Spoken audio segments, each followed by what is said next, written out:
Chicago's skyline glittered like a crown I'd forged myself. From my penthouse office atop the Caldwell Tower, I watched the city bend to my will, deals closed, rivals crushed, and every alpha in the Midwest trembling at my name. At 32, I was the youngest alpha to dominate Chicago's financial district. My pack's legacy cemented in steel and glass. My green eyes, sharp as emeralds, reflected the city lights as I stood by the floor-to-ceiling windows, a glass of bourbon in hand. Power was my birthright. So why did it feel like I was losing? The rumors started a month ago. Whispers in boardrooms and back alleys, 11 Omegas, the most coveted in the city, had pledged their loyalty to Marshal Adams, a nobody from the South Side. Not an alpha, not even a beta, just an Omega with nothing but a kind smile and a thrift store jacket. I'd laughed it off at first. Marshal Adams, the guy who ran a community center in Englewood, teaching kids to paint murals and fix bikes. He was no threat. But the whispers grew louder. And now, tonight, I stood on the edge of obsession, my mind racing with one question: why him? I set the bourbon down and grabbed my coat. The elevator ride to the ground floor was a blur, my pulse hammering. I needed answers, and I'd get them straight from the source. My driver, Marcus, a beta who'd served my family for years, waited outside in the black SUV. Englewood, I said, sliding into the back seat. He raised an eyebrow but said nothing, pulling into the city's chaotic pulse. Englewood was a world away from my polished downtown empire. Graffiti-streaked buildings and cracked sidewalks greeted me as we parked outside a low brick building with a faded sign, Southside Unity Center. Laughter and music spilled from the open windows, a stark contrast to the tension coiling in my chest. I stepped out, my tailored suit out of place among the kids playing basketball nearby and the elderly women chatting on the stoop.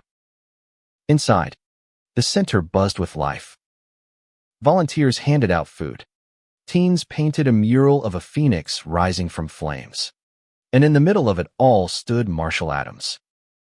He was shorter than I'd imagined, maybe 5'10", with soft brown curls falling into his hazel eyes. His denim jacket was frayed at the cuffs, his jeans splattered with paint. He was laughing with a group of Omegas men and women, young and old, their faces glowing with something I couldn't name. Loyalty. Love. Whatever it was, it burned brighter than anything I'd ever commanded. Marshal, I called, my voice cutting through the noise. The room stilled, eyes turning to me. His gaze met mine, calm and unflinching, like he'd been expecting me. Ethan Caldwell, he said, his voice warm but steady. Didn't think you'd leave your tower for a place like this. I stepped closer, my alpha presence filling the space. But he didn't flinch. Why are they choosing you? I asked, my voice low, almost a growl. 11 Omegas. The best in Chicago. What do you have that I don't? He tilted his head, studying me like I was a puzzle. Maybe it's not about what I have, he said softly. Maybe it's about what they need. His words hit like a punch. I wanted to argue, to demand answers. But something in his eyes stopped me, a quiet strength that made my power feel hollow. For the first time in years, I felt small. The drive back to my penthouse was silent, Marcus sensing my mood. Marshal's words echoed in my head, gnawing at me. What did they need that I couldn't give? I'd built an empire, offered protection, wealth, status, everything an alpha was supposed to provide. Yet they chose him. A man with nothing but a community center and a dream. Back in my office, I pulled up files on the 11 Omegas. They were a diverse group. Lena, a lawyer who fought for tenant rights. Javier, a chef who ran a food truck for the homeless. Aisha, a doctor who volunteered at free clinics. Each had rejected my PAC's invitation. my offer of alliance, and chosen Marshal instead. I slammed the laptop shut, frustration boiling over. Sleep eluded me that night. I paced my penthouse, the city sprawling below like a map of my conquests. But conquests meant nothing if I couldn't understand this. Marshal wasn't just a rival, was a mystery, and I hated mysteries. Tomorrow, I'd go back. I'd watch, learn, and if necessary, challenge him. No one outshone Ethan Caldwell. Not even an Omega with a heart of gold. The Southside Unity Center was quieter the next morning. Sunlight streaming through cracked windows, casting golden patches on the worn wooden floor. I'd come unannounced, my suit traded for a black sweater and jeans, hoping to blend in. But eyes followed me as I stepped inside, curious, wary, and, in some cases, defiant. Marshal was at the back, helping a group of teens assemble a bike, his hands steady and patient. He glanced up, surprise flickering in his hazel eyes, but he didn't stop working. Back so soon? He asked, wiping grease from his hands with a rag. His tone wasn't mocking, just curious. It unnerved me. I want to understand, I said, keeping my voice even. You. Them. This. I gestured to the room, where omegas and betas moved with purpose, organizing supplies, teaching classes, laughing together. It was chaos, but it worked. He nodded, like he'd expected this. Then stay. Watch. Help, if you want. Help. Me, Ethan Caldwell, who closed million-dollar deals before breakfast. But I didn't leave. I rolled up my sleeves and joined him, handing tools to a kid named Malik who eyed me like I might steal his bike. The work was messy, unglamorous, but there was something grounding in it. Marshal moved through the room like a conductor, his quiet commands drawing effort from everyone without force. I'd always led with power. He led with purpose. By noon, I was sweating, my hands smudged with grease. Marshal handed me a bottle of water, his fingers brushing mine for a split second. My alpha instincts flared, urging me to assert dominance, but his calm gaze held me in place. You're not what I expected, he said, almost to himself. What did you expect? I shot back, my pride stinging. Someone who doesn't care. He shrugged, taking a sip from his own bottle. But you're here. That's something. I wanted to snap that I didn't need his approval, but the words caught in my throat. Instead, I watched as Lena, the lawyer Omega, approached Marshal with a stack of legal documents. She spoke quickly, her voice bright with trust as she asked for his input on a housing case. He listened, really listened, his focus making her light up. I'd offered Lena a place in my pack, a chance to work with the best law firms in Chicago. She'd turned me down flat. Now I saw why. The day stretched on, and I stayed, helping where I could, carrying boxes, sorting donations, even painting a section of the Phoenix mural. The Omegas watched me, some warming up, others keeping their distance. Javier, the chef, offered me a taco from his food truck, his grin cautious but genuine. You're not half bad for a downtown guy, he said. I didn't know whether to laugh or bristle. As the sun set, Marshal pulled me aside. Why are you really here, Ethan? His voice was soft but piercing, like he could see through my walls. You don't need to prove anything to me. I'm not here for you, I said, sharper than I meant. I'm here because I don't lose. Not to anyone. He smiled, a small, knowing curve of his lips. This isn't a game you win by being the loudest alpha in the room. His words stung, but they weren't wrong. For the first time, I wondered if my power me title, my wealth, my alpha status wasn't enough. Not for them. Not for him. That night, I didn't return to my penthouse. I walked Chicago's streets, the city's pulse syncing with my own. Marshal's world was small, gritty, real. Mine was polished, untouchable, but lonely. I'd built walls to keep others out, but they'd trapped me too. The 11 Omegas didn't choose Marshal because he was stronger or richer. They chose him because he saw them. Really saw them. I stopped by Lake Michigan, the water dark and endless under the stars. My phone buzzed with messages from my team, deals waiting for my signature, but I ignored them. For the first time in years, I didn't care about the next conquest. I cared about understanding Marshal Adams and why his quiet strength was unraveling everything I thought I knew. The next week, I became a regular at the Unity Center, showing up in jeans and a t-shirt. My alpha swagger dialed back. I told myself it was strategy. Learn Marshal's game. Outplay him, but deep down, I knew it was more. His world was pulling me in, and I wasn't fighting it. The Omegas started to thaw.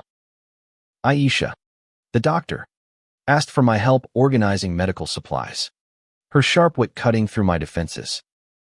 "You're not as scary as you think," she teased, handing me a box of bandages. I smirked, but her words lingered. Scary wasn't what I wanted to, but not anymore. Marshal was always there, a quiet anchor in the chaos. He didn't command attention like I did. He earned it. One day, I watched him sit with a shy Omega named Tarek, who'd been kicked out of his home for being himself. Marshal listened for an hour, his hand steady on Tarek's shoulder, his words soft but firm. "You're enough," he told him. "You always were." Tarek's tears stopped, and he nodded, a spark of hope in his eyes. I'd never seen anything like it. My power could intimidate, but Marshal's could heal. I tried to keep my distance, to stay analytical, but Marshal had a way of slipping past my guard. One afternoon, we were alone in the storage room, sorting canned goods for a food drive. The air was thick with dust, the shelves towering around us. He handed me a can, our fingers brushing again, and this time, I didn't pull away. My alpha instincts roared, but it wasn't about dominancy. It was something deeper, something I couldn't name. "You're good at this," I said, breaking the silence. "Making people feel seen." He paused, his hazel eyes searching mine. "It's not about being good at it. It's about caring enough to try." I wanted to argue, to say I cared too, but the words felt hollow. I'd spent years building an empire, but what had I built for others? For myself.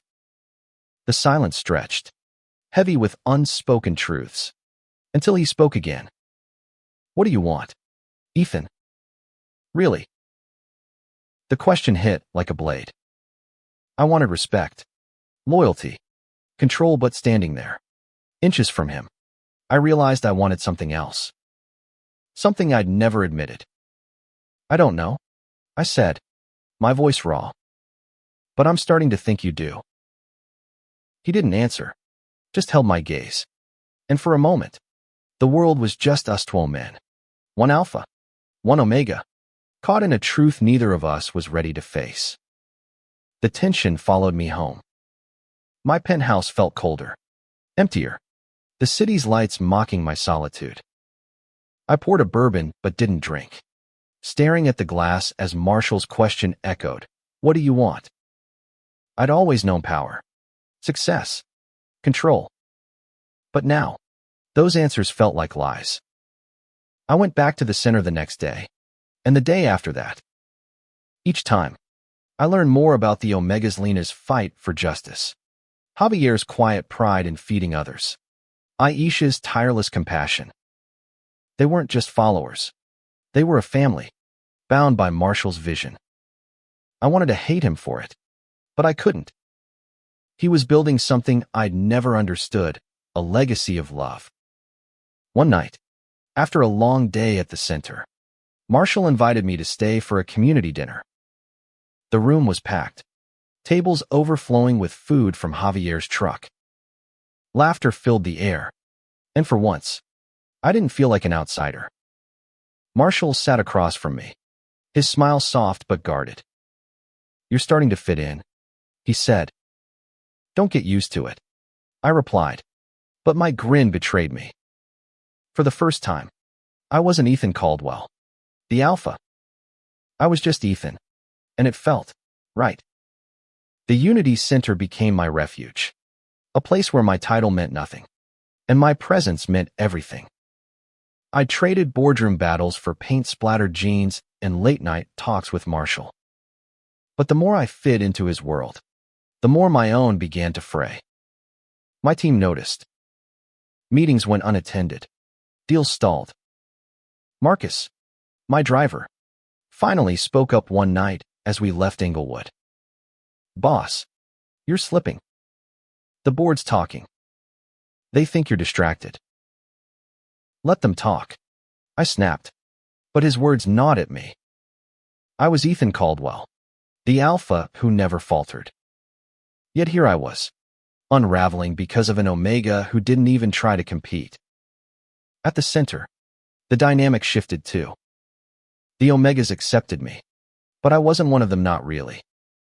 They looked to Marshal, always Marshal, his quiet leadership a magnet I couldn't match. One evening, I found him alone on the center's rooftop, the city sprawling below us. The air was crisp, the stars faint against Chicago's glow. He leaned against the railing, his denim jacket loose on his frame, his curls catching the wind. "Why do you do this?" I asked, joining him. "You could have more money, power, anything. Why this place?" He turned, his hazel eyes catching the city lights. "Because it matters. These people, this community, my family.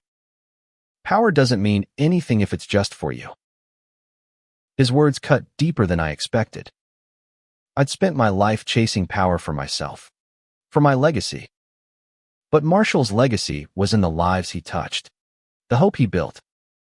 I stepped closer, my voice low. "You make it sound so simple." "It's not," he said, his gaze locking with mine. "But it's worth it." The space between us crackled, my alpha instincts warring with something softer, something human. I wanted to close the distance, to feel his warmth, but I held back.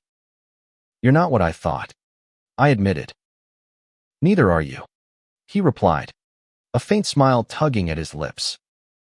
"You're more than your title, Ethan. You just don't see it yet." His words stayed with me, a challenge and a promise. I left the rooftop that night with my heart pounding, my world tilting on its axis. Marshal Adams wasn't just winning over the Omega, she was winning over me. Days later, trouble came. A developer, one of my rivals, targeted the Unity Center's building for demolition, part of a gentrification push. The news hit the center like a storm, the Omegas rallying to fight back. I watched Marshal lead them, his calm voice steadying their fear, his plan to save the center taking shape. Petitions, protests, legal battles, she was tireless, and they followed him without question. I could have stopped it. One call to my contacts, and the developer would back off. But something stopped McBride, maybe, or the need to see Marshal win on his own terms. Instead, I joined the fight, using my resources to amplify their voice. I called in favors, got media coverage, even stood beside Lena at a city council meeting, my presence drawing attention to their cause. The night before the council's vote, Marshal found me in the center's office, surrounded by flyers and plans. "You didn't have to do this," he said, his voice soft. "This isn't your fight." "It is now," I said, meeting his gaze. "I'm not here for you, Marshal. I'm here for them. For us." His eyes widened, and for a moment, I thought he'd step closer. Instead, He nodded, a silent acknowledgement that something had shifted between us. We were no longer rivals, not entirely. The city council voted to save the Unity Center, a victory that sent cheers erupting through Englewood. The Omegas celebrated, music blasting, Javier's tacos flowing freely. I stood in the crowd, watching Marshal hug Aisha, then Tariq, his smile brighter than the city lights. I'd helped make this happen, but it was his victory. Always his.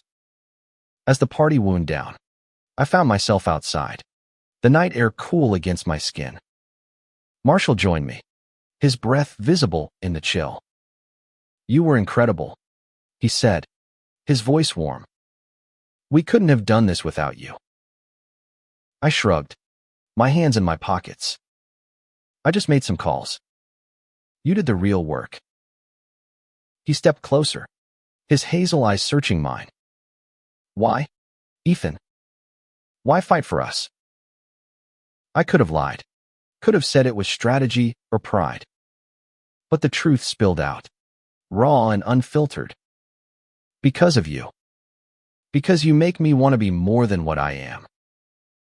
His breath caught, and for the first time, I saw him falter. "Ethan, I'm an alpha," I continued, my voice steady despite the storm inside. "I'm supposed to lead, to dominate. But you make me question everything. Why they choose you. Why I can't stop thinking about you."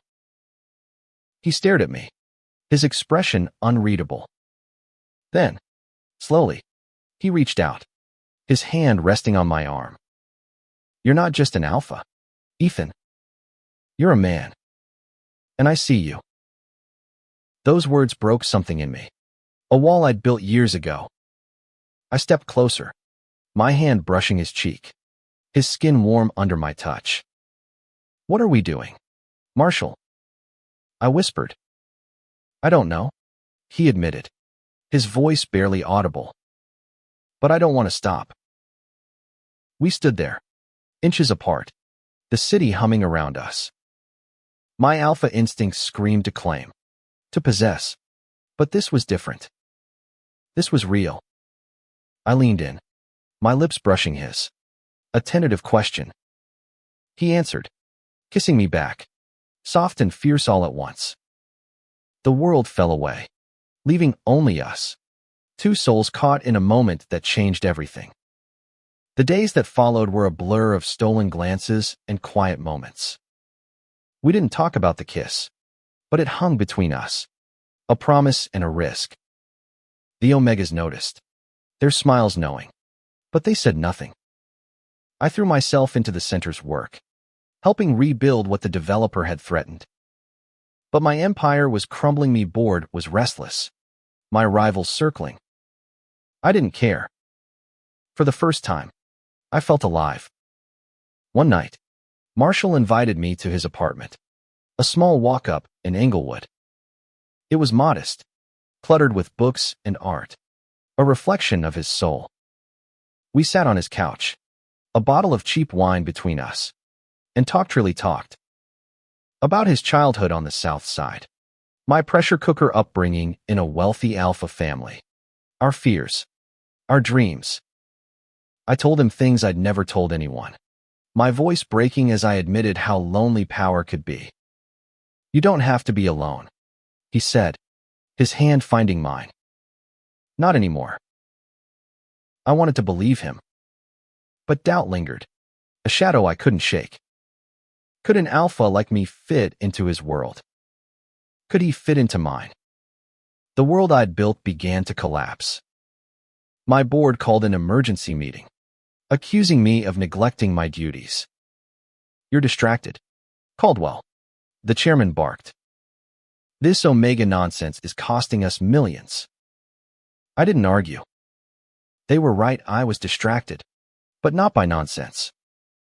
By Marshal. By the life I'd glimpsed with him. I returned to the Unity Center, my mind a storm. Marshal was there, helping Lena draft a new community program. He looked up, concern flickering in his eyes. "What's wrong?" "Everything," I said, my voice tight. My board's threatening to oust me. My empire's cracking, and I'm standing here, painting walls and falling for you.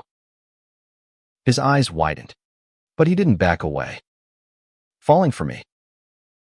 Don't act surprised, I said, stepping closer. You know what you're doing to me. He swallowed, his gaze steady. And you're doing the same to me. But Ethan, you can't have it both ways. Your world, my world, they don't mix. Why not? I demanded, frustration boiling over. Why can't we make it work? Because you're still holding on to power, he said softly. And I'm not asking you to give it up. I'm asking you to share it. His words hit like a truth I'd been avoiding. I'd spent my life hoarding control, but Marshal shared everything: his time, his heart, his hope. I wanted that. I wanted him.